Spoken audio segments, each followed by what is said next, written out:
Hello friends, welcome to Ranji's kitchen. இன்றைக்கி நம்ம இந்த வீடியோவில் ரொம்பவே சிம்பிள் அண்ட் ஹெல்த்தியான டிஷ்ஷு தான் நம்ம பார்க்க போகிறோம். பொதுவாகவே பார்த்திங்கன்னா முருங்கைக்காய் வச்சு நம்ம கூட்டு செய்வோம். அது மட்டும் இல்லாமல் முருங்கை இலை வச்சு நம்ம பொரியலும் செய்வோம். ஆனால் இன்றைக்கி இந்த வீடியோவில் முருங்கை பூ வச்சு நான் கூட்டு ஒன்று செய்ய போகிறேன். இப்போ வாங்க எப்படி செய்யலான்னு பார்க்கலாம். முதல்ல இதுக்கு என்ன இன்க்ரீடியன்ட் தேவையானங்கிறது நம்ம பார்த்துடலாம். நான் இன்றைக்கி முருங்கைப்பூ நல்லா க்ளீன் பண்ணி எடுத்து வச்சுருக்கேன். இந்த மாதிரி 2 கப்பு யூஸ் பண்ண போகிறேன் முருங்கைப்பூவு. அதுக்கப்புறம் பார்த்திங்கன்னா தேங்காய் இந்த மாதிரி 7-8 பல் தேங்காய் எடுத்திருக்கேன். அதுக்கப்புறமா கடலைப்பருப்பு 2 ஸ்பூனு, பாசிப்பருப்பு 2 ஸ்பூன் யூஸ் பண்ண போகிறேன். இது ரெண்டுத்தையும் குக்கரில் தனியாக வேக வைக்க போகிறோம். அதுக்கப்புறமா பார்த்திங்கன்னா 2 பச்சை மிளகாய் யூஸ் பண்ண போகிறேன் காரத்துக்காக. கருவேப்பிலை தாளிக்கிறதுக்கு.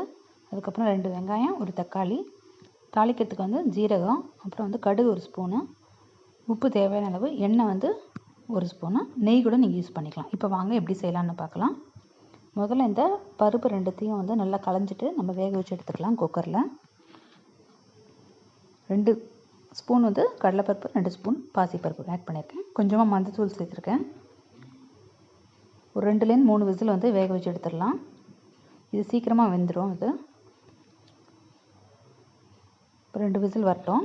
2 விசில் அப்புறம் நம்ம ரெடி பண்ணிக்கலாம். மீன்வெயில் நம்ம இந்த இது ரெடி பண்ணிடலாம்.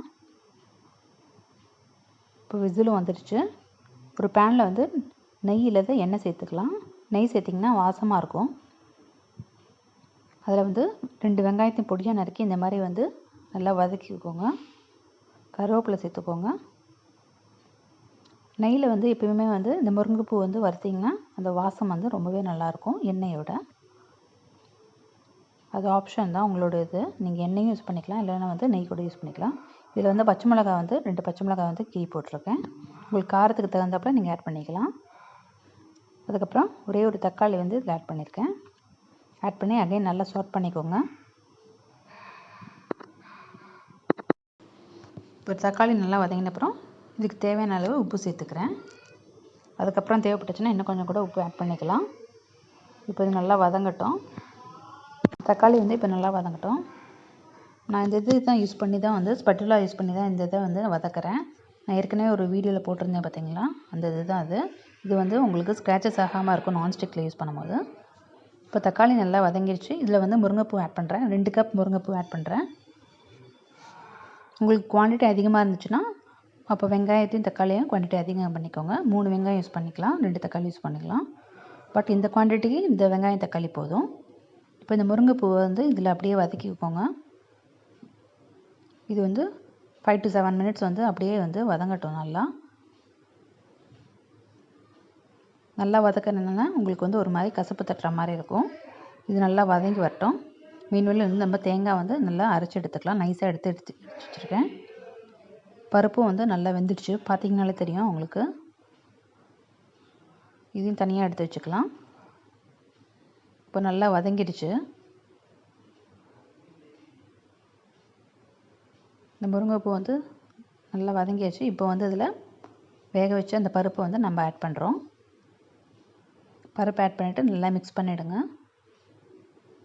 நீங்கள் வெறும் கடலைப்பருப்பு யூஸ் பண்ணால் கூட அந்த டேஸ்ட் நல்லாயிருக்கும்.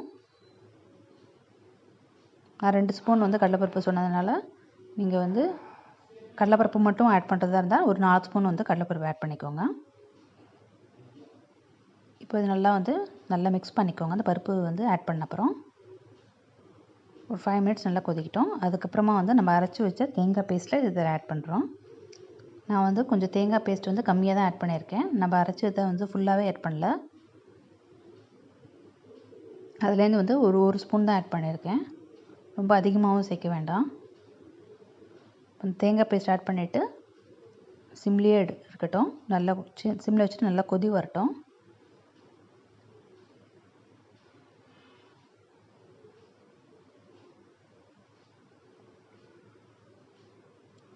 இதுக்கு உப்பு ஆட் பண்ணிக்கலாம். நம்ம ஏற்கனவே கொஞ்சம் உப்பு ஆட் பண்ணியிருக்கோம். இப்போ இன்னும் கொஞ்சம் உப்பு சேர்த்துக்கலாம். உப்பு கம்மியாக இருக்க மாதிரி இருந்துச்சு. உப்பு ஆட் பண்ணிவிட்டு அகைன் நல்லா மிக்ஸ் பண்ணிவிடுங்க. இப்போ நம்ம நெய்யில் வறுக்க வேண்டியதெல்லாம் வறுத்து போட்டுக்கலாம். நெய்யில் தான் எண்ணெய் கூட யூஸ் பண்ணிக்கலாம் நீங்கள். நான் 1 ஸ்பூன் நெய் சேர்த்துருக்கேன்.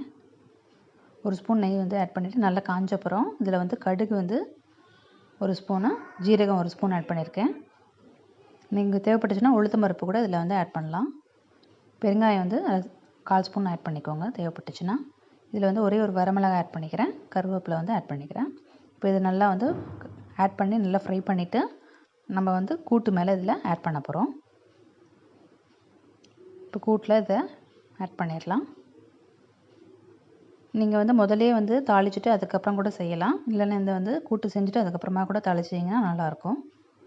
நம்ம கூட்டு வந்து வாழைப்பூ கூட்டு ஆல்மோஸ்ட் ரெடி ஆகிடுச்சு. இந்த வாழைப்பூ கூட்டு பார்த்திங்கன்னா நீங்கள் சாப்பாடுக்கு பிசைஞ்சு கூட சாப்பிட்லாம், ரொம்ப நல்லாயிருக்கும். இல்லை சப்பாத்திக்கு சைட் டிஷ் கூட வச்சு சாப்பிடலாம். நீங்களும் ட்ரை பண்ணி பாருங்கள். கண்டிப்பாக வந்து இது ரொம்ப ஹெல்த்தியான டிஷ்ஷு. இப்போ இதை வந்து நம்ம வேற ஒரு பவுலில் ட்ரான்ஸ்ஃபர் பண்ணிடலாம்.